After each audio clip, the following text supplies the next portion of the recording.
Hi, it's Dwyer. GamblersAdvisory.com, dwyersportsbetting.com. Today is June the 18th, 2017. This is the day after the Ward-Kovalev fight. Remember, the opinion you should follow should be your own. Just consider this video to be a second opinion from a complete stranger online.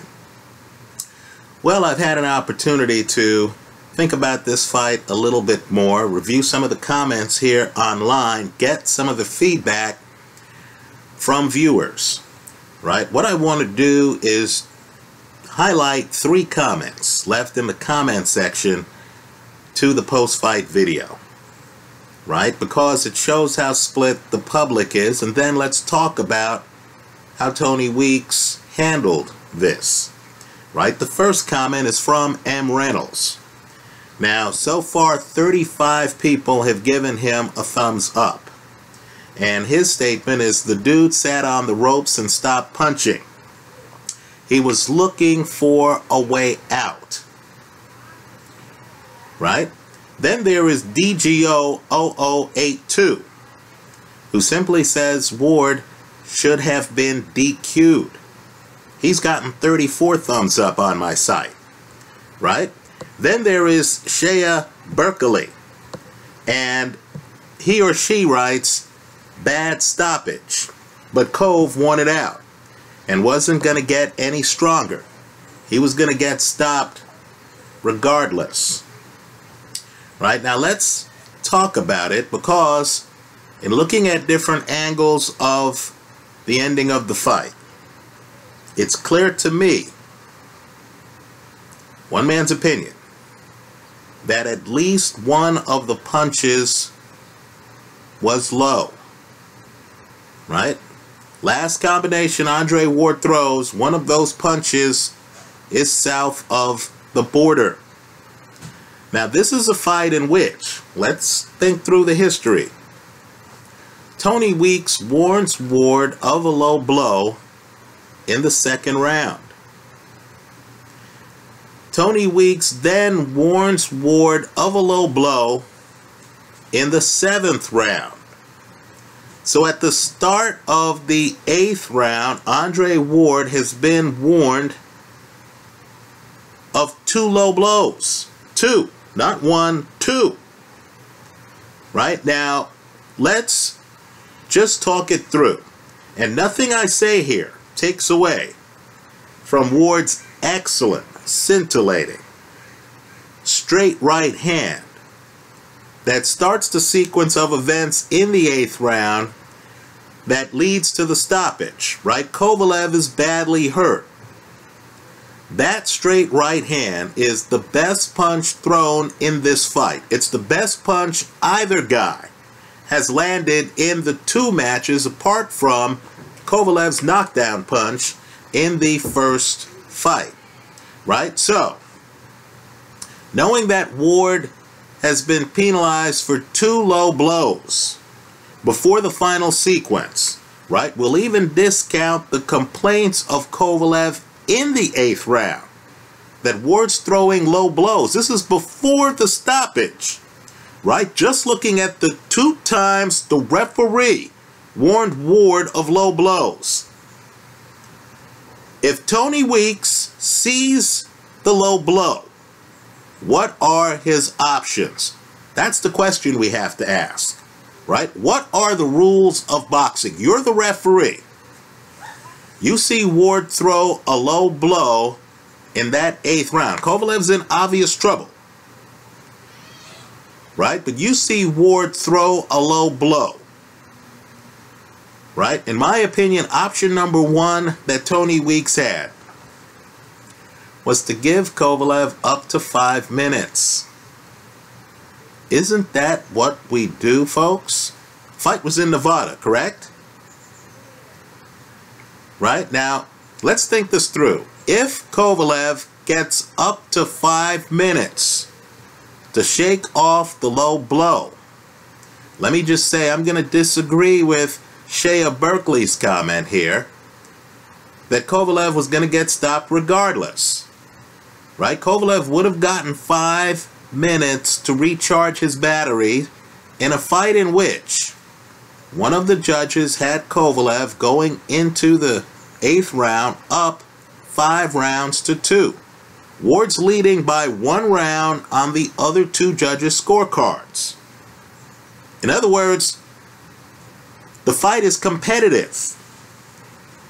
Right? The only judge who has a wide margin, a margin wider than 1 round, has Kovalev up by 3 rounds. That's the scoring at the time of the incident. Now, it's interesting because Kovalev is probably on his way out if Ward doesn't go south of the border. Right? But he does. And it's at least, right, bare minimum, the 3rd time in the fight. Can we agree on that? Because Ward had been warned twice before the last sequence. So Tony Weeks, you're Tony Weeks. You're coming over there. Kovalev's in obvious trouble. You see a low blow. One option is to give Kovalev up to 5 minutes. Can we agree that at a minimum, he should question Kovalev, right, on whether he's okay to continue? Because Ward's loading up on shots. This isn't Joe Calzaghe against Hopkins, where a hand grazes the other guy below the belt. But keep in mind, in that fight, Bernard Hopkins is given up to 5 minutes. Right? In that fight. Folks, this was also a title fight. Right? So here, Ward lands a very hard punch. Kovalev is still, in the fight up until this round. Shouldn't Tony Weeks have gone over there and said, hey, low blow, warned Andre Ward or deducted a point from Andre Ward? Right? Think about it. Think about how the refereeing impacted this match. Giving Kovalev up to 5 minutes. If Kovalev doesn't want the 5 minutes, well, that's on him. But it's at the fighter's option. Right? Now, let me say this. I know that one of the guys on my site here, DGO0082, said Ward should have been DQ'd. Right? A generation ago, Roy Jones was unbeaten. Unbeaten. Fighting Montel Griffin. Montel Griffin was on the canvas, folks. On the canvas. Jones, like Ward, one of the most dominant fighters of his generation, hits Montel while he's on the canvas and got disqualified. Let's just say the disqualification argument is not without precedent in a fight involving a pound-for-pound fighter. Right? It would have been the 3rd low blow that the referee would have noted. Now, let me say this. I would have been disappointed by a disqualification in a fight where Ward had yet to get a point deducted. Right? I believe a disqualification should really follow after a point is deducted in a situation like this. But understand, there is an argument that the 3rd low blow could have led to a disqualification. If you want to see a fight in which disqualifications led to, in a high-profile fight, low blows led to a disqualification in a high-profile fight, go back a generation to Riddick Bowe versus Andrew Galata. I know the old-timers here remember that fight.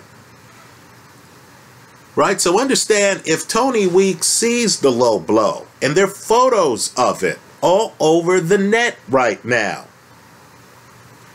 this fight should not have ended the way it ended. Now, let's say Tony Weeks didn't see the low blow. Right? If he didn't see the low blow, and he goes over to the two fighters. He could have called a knockdown. Right? The ropes are keeping Kovalev up. Right? He's bent over. In my opinion, he's sitting on one of the ropes. Right? He could have called a knockdown. Kovalev would have gotten an opportunity to clear his head, but understand what the knockdown would have done. Right? I want people to think this through. Kovalev had just undergone a withering body attack that included at least one low blow. At least one low blow. Right? The knockdown would have put him down by 3 points. Let's say this round's at 10-8. Right? Kovalev is barely hanging on in the round. At a minimum, it would have put Kovalev down 10-8. Right? In my opinion, possibly more than that, depending on what happened the last minute of the round.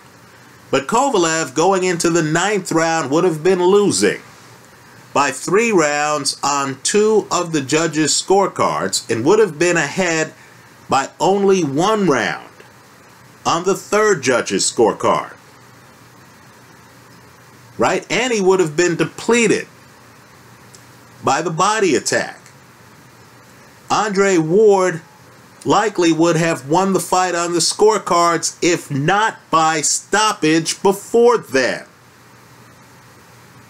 Right? Think it through. So if Tony Weeks calls a knockdown, Andre Ward's up big on the scorecards. With only the 9th, 10th, 11th, and 12th rounds to go, right? Ward would have a 3-round lead on 2 of the 3 scorecards.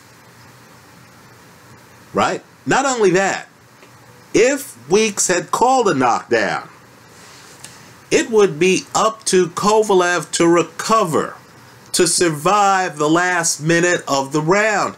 He might not have. Right? Understand, Kovalev is accustomed to winning.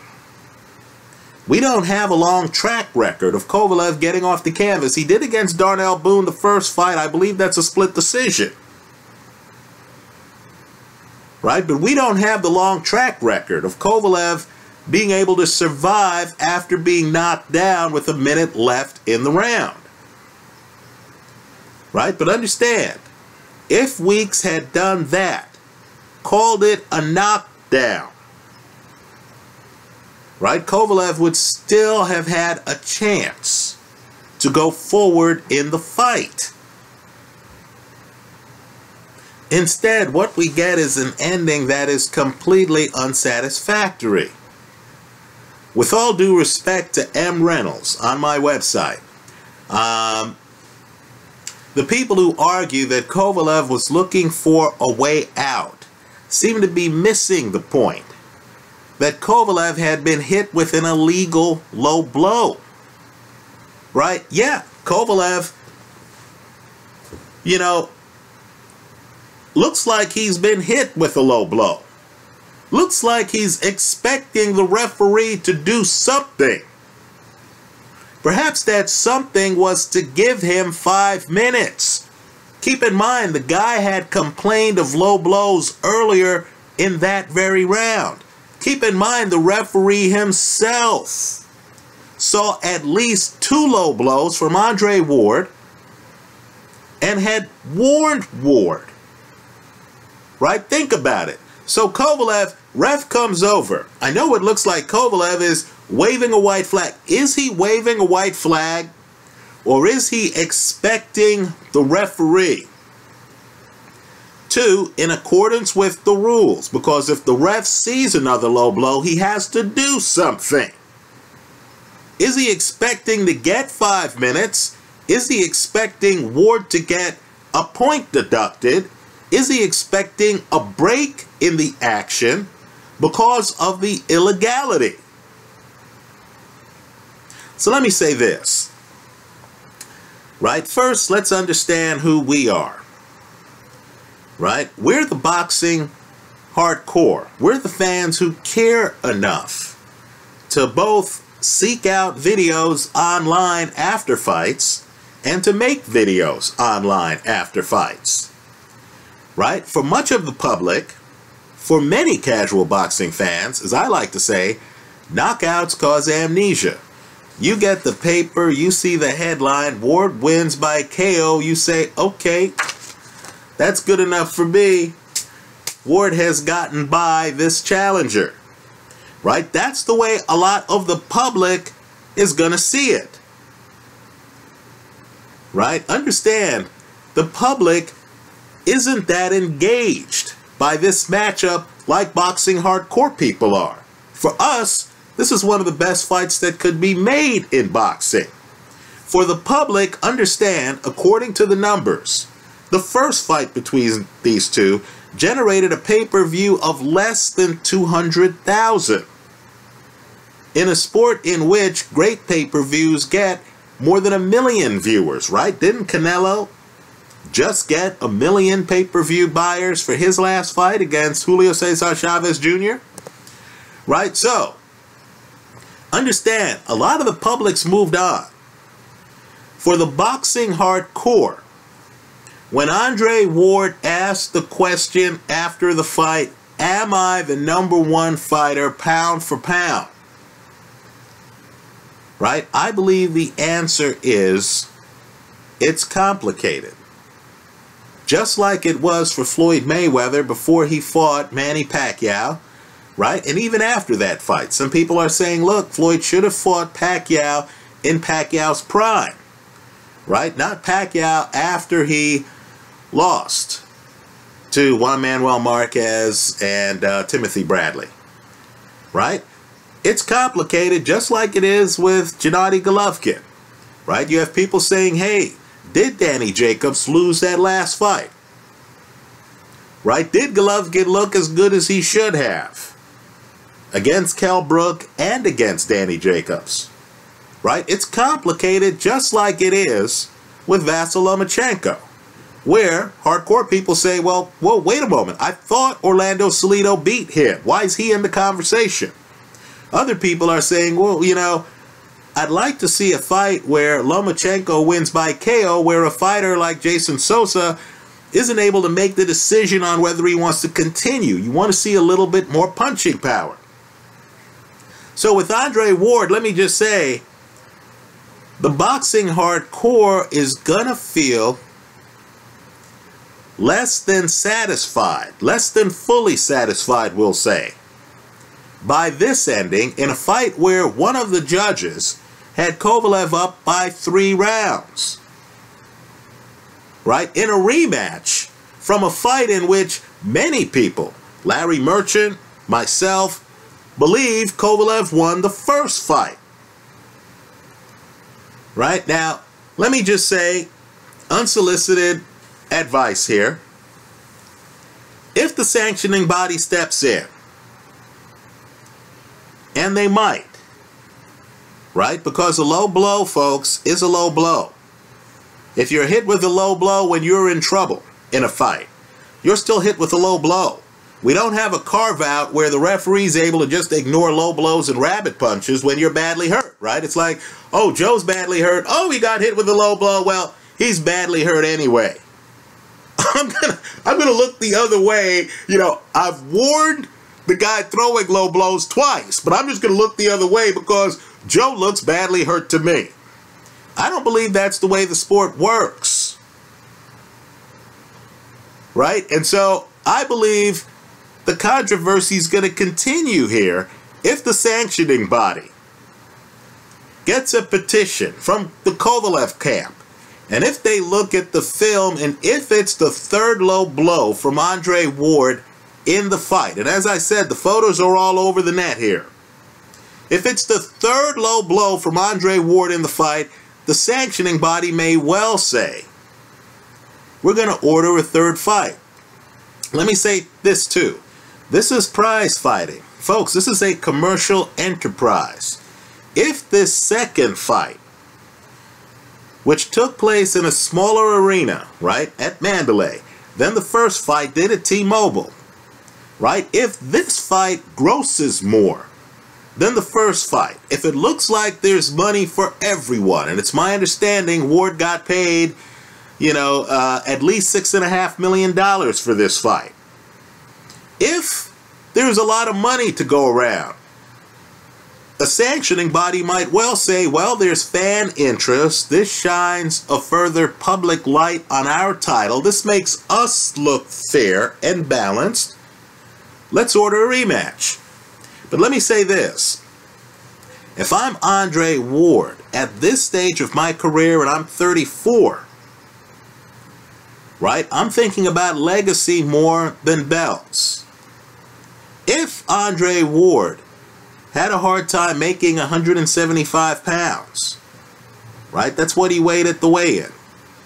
If Ward, when he has dessert, weighs 190 pounds, if it's a struggle to make weight, if I'm Ward, then I do think about a different division. Not the cruiserweight division, right? Because I'm telling you that that division has some bad men. Right? Look at the Breedis guy who beat the guy who fought Vitaly Klitschko. Right? Look at Oxlander Usyk, another champion who's unbeaten, who's dangerous, who actually stops guys. I believe the cruiserweight division is too dangerous. If I'm Andre Ward for legacy reasons, just like Ray Robinson, perhaps history's most dominant welterweight, right? As he's retiring as middleweight champ, decided to fight the light heavyweight champion, right? For legacy reasons. If I'm Andre Ward, I only fight opponents who are gonna help my legacy, right? I would look at the heavyweight division. Now, I know Virgil Hunter is talking about Anthony Joshua. Look, I believe many of you know that I don't view Joshua as a finished product. I took Vladimir Klitschko against Joshua the first fight. I'm taking Vladimir Klitschko against Joshua in the rematch. But let me say this, and I don't say it lightly. Anthony Joshua is two-handed. He hits hard with both hands. Anthony Joshua actually goes to the body, right? Andre Ward could be the better fighter. I'm not sure how many Anthony Joshua shots to the body he can take, right? Joshua's also a big heavyweight. Don't just look at the muscles, look at the size. He's thick, he's not slender. He's a big man. Right? I know Virgil Hunter's talking about Anthony Joshua. If I were them, I would be focusing instead on Deontay Wilder. I would be taking a look at Joseph Parker. Right now, I don't think Parker brings with him the box office that Joshua or Wilder bring with them. Right? But understand, right? With Wilder, if you get inside, I haven't seen too many Wilder fights where Wilder's going to the body that much. Also, I want people to go back and look at the Gerald Washington-Wilder fight. I thought Washington had a good opportunity. Well, Washington's fight style literally froze Wilder for several rounds. All you have to do is to look at the CompuBox numbers on that fight. Look at Wilder's output for the first 4 rounds. He was frozen. If I'm Andre Ward, right, at this stage of my career, I would seriously think about only fighting the big fights. Let me also add this too, about Adonis Stevenson. Right? People need to understand first, Stevenson has a belt. If the sanctioning bodies say, Ward, we want you to fight Kovalev again, Kovalev could literally Ward could give up those belts, fight Stevenson, and it would still be a title fight. Right? Let me point out, though, people need to realize how hard Stevenson hits. You just saw Tony Bellew beat David Haye. I want people to go back and look at the film of Tony against Stevenson. Right? Stevenson destroys him. Right? If you're going to go in the ring against a big puncher like Stevenson, in my opinion, you might as well swing for the fences and take on the heavyweight champion. Understand, Andre Ward's already won a title, multiple titles, at 175. Right? That's what was at stake in his matches against Kovalev. He's been there. He's done that. Why repeat yourself at this stage of your career? Look at the first 4 rounds of the Gerald Washington-Deontay Wilder fight. Right? Think it through. And think about challenging him. Right? All I could say too is if you're thinking about Joshua, just understand Joshua, as fight fans know, has a full dance card right now. Right? You have some mandatory contenders, Kubrat Pulev and Luis Ortiz, who are on ice right now while Joshua fights Vladimir Klitschko in a rematch of what was a great fight. So Anthony Joshua has to do some house cleaning before he's even available to fight Andre Ward.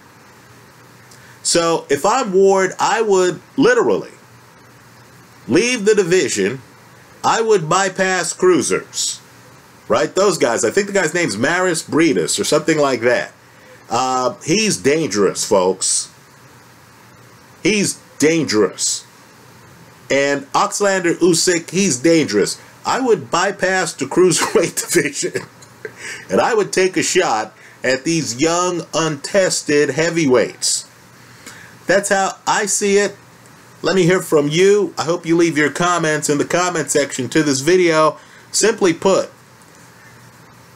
Tony Weeks blew this fight. Right? You could think that Ward was on his way to a victory.